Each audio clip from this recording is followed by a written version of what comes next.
Hey guys, welcome to the YouTube video. Today it's going to be a collections video. I haven't done one of these in quite a while, and I figured better than ever, since I've gotten in quite a few recently, I would do an update on my military collection. And I have a personal connection to stuff like this because some of my family is former military. My uncle recently got sworn into the Navy, so y'all give him a lot of love. That is my Uncle David I'm giving a shout out to. And so I went ahead, I've been collecting this kind of stuff for years, and originally I saw it as an investment because this kind of stuff does go up in value over time. But I love the history is the main reason I really started doing is I love the history.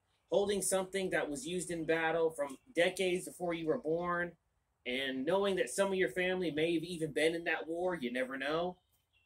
And so I went ahead and got all these together. So I broke this down in categories because I've gotten in so much that if I was to do one whole video of my whole collection, this video would be over at least a couple hours long.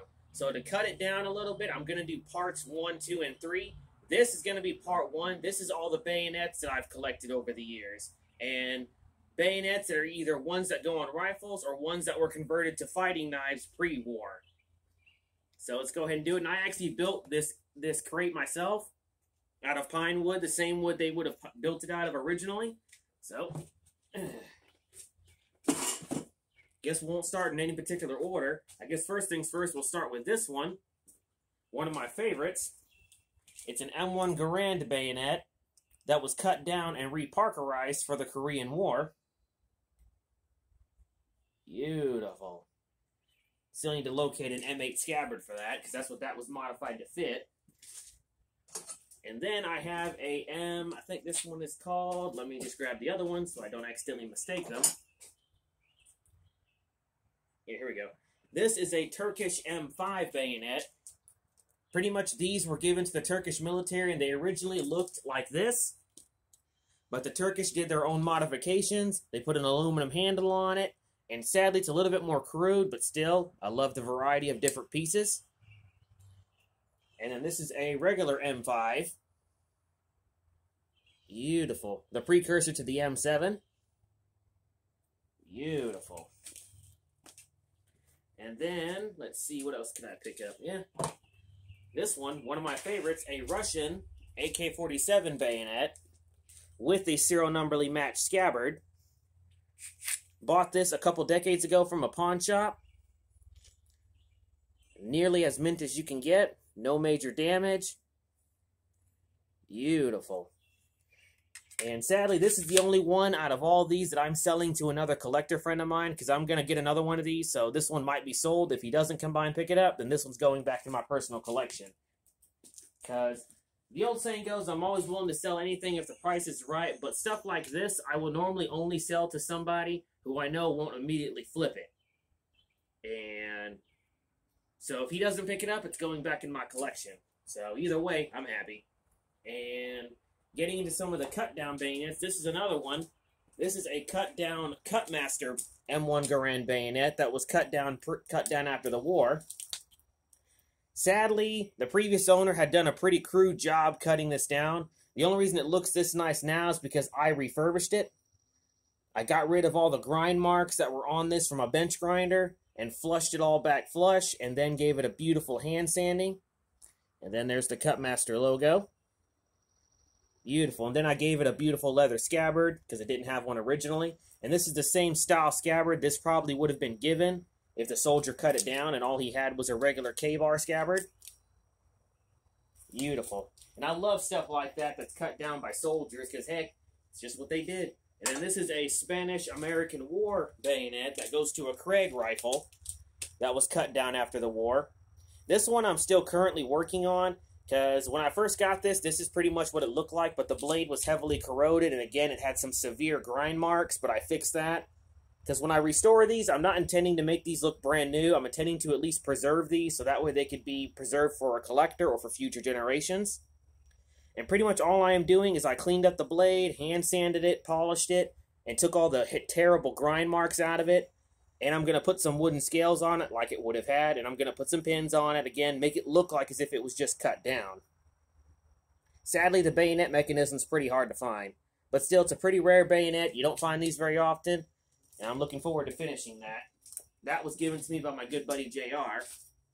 And then this is a Lee Enfield. This is a Lee Enfield Mark II spike bayonet that I purchased a couple years ago. All original, unissued, surplus.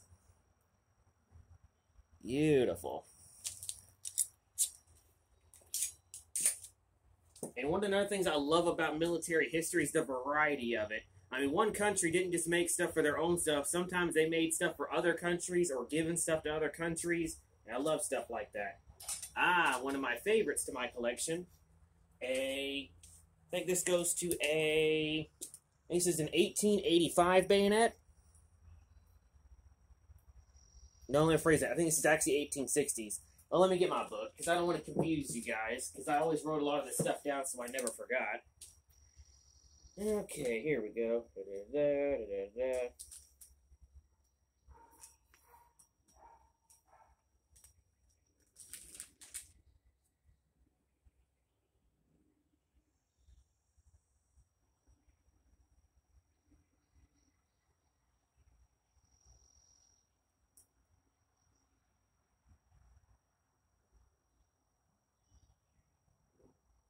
Okay, here we go. Yeah, here we go.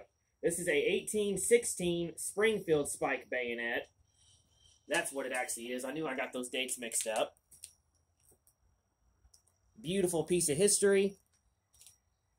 All original, unrestored. I left this as it is because one's this old, it's best just to leave them be unless they really need restoration. This one does not. Beautiful. One of my favorite ones. I actually bought that from another friend of mine. And then getting into a couple of more modern ones. This is a Swiss. Again, I wrote all this down so you guys wouldn't get confused on which is which. Yeah. This is a Swiss M57 bayonet that my father got for me from a military surplus store. And then a friend of mine all the way from Switzerland actually sent me these bayonet frogs. So thank you very much, my friend. Beautiful. And then, a couple of months after I got that bayonet, I found this one that I've actually not been able to find very much about. So those in the comments who know more about this one, happily let me know. This is a fighting knife version of that bayonet. I've actually not seen very many videos about this. So those who know more about it, happily tell me in the comments. Obviously, it's a fighting knife. Obviously, it's made by the same company that made this. Beautiful.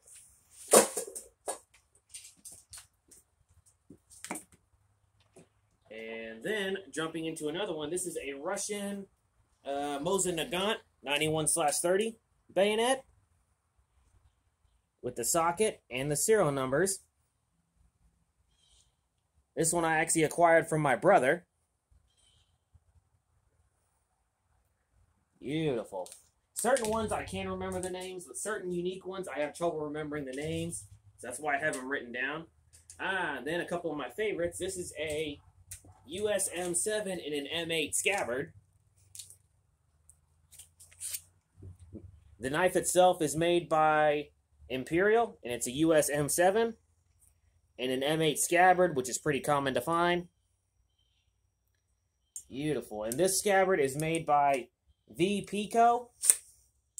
And you'll understand why I said that here in a minute. Because I also have another M7, but this one's slightly different. This is an M7, again, made by Imperial, but it has a PWH Co. scabbard, along with a unit model number 34. That's even marked right here. Markings like this, I definitely like to find because it shows a personal connection to a soldier or a unit. Beautiful. I think this one was actually given to me by a good friend of mine. And then one of my recents. This one I'm intending not to miss information. Let's see here.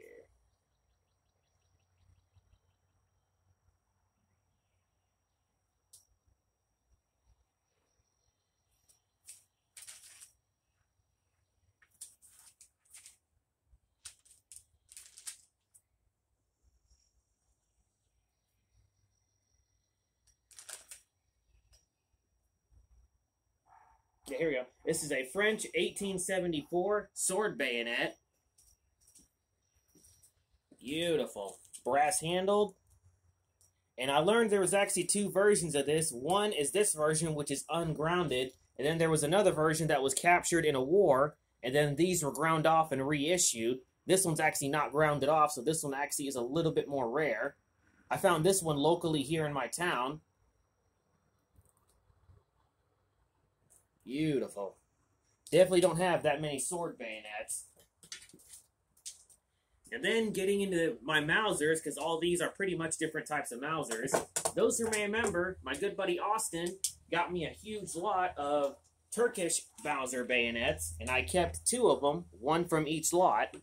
This one was from the first lot. Beautiful.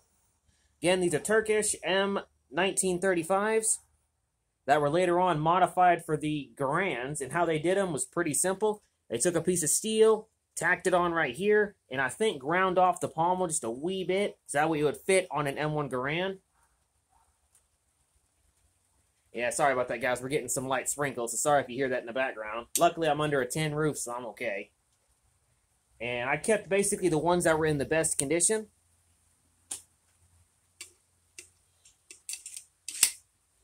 And then I kept another one from the second lot that he ordered.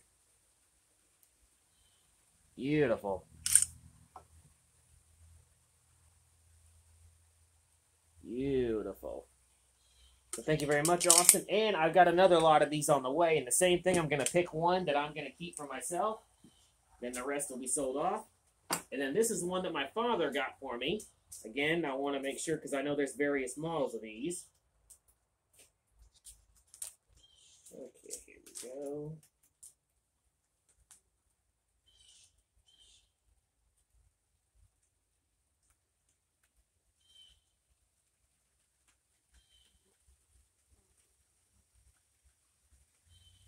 Here we go. This is a Brazilian 1908 Mauser with a serial number on it and the original scabbard. My father, again, found this on the same surplus site. He found my Swiss bayonets. Beautiful.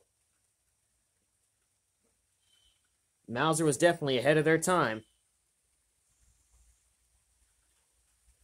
Beautiful.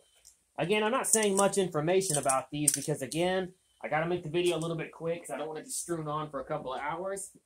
And then this one is another one. This is a Mauser. I think this is a Spanish model.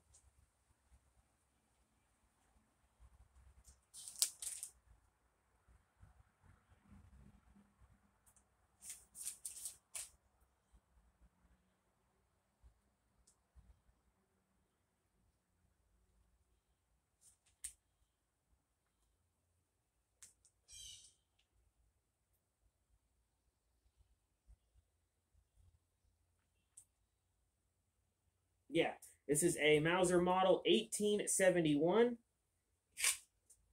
Spanish model. Again, this one I found at a flea market a few years ago. The scabbard I have for it is not the original scabbard. That's just one I had that fits it. Beautiful.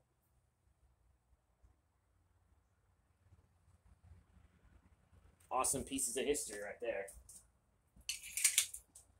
And then last but not least is my Czechoslovakian sword bayonet that I actually made a scabbard for. I had some pieces left over from a scabbard that was no good, so I took some metal piping and soldered some pieces and gave it a nice brown paint job. Again, I wasn't trying to make it look perfect because this bayonet itself is not in good shape, but it works. Sadly, someone did a bad hack job on the handle, and I tried my best to fix it. I turned the pommel back the way it was because it was originally facing the opposite direction. And then I put some wooden scales on it again just to try to make it look a little nicer. Still a beautiful bayonet in general. And that I have a scabbard for it's always nice now. And it fits perfectly. Okay, that is all my bayonets that I have collected so far. I will always get more in. And then I will do a part 2 of all my fighting knives.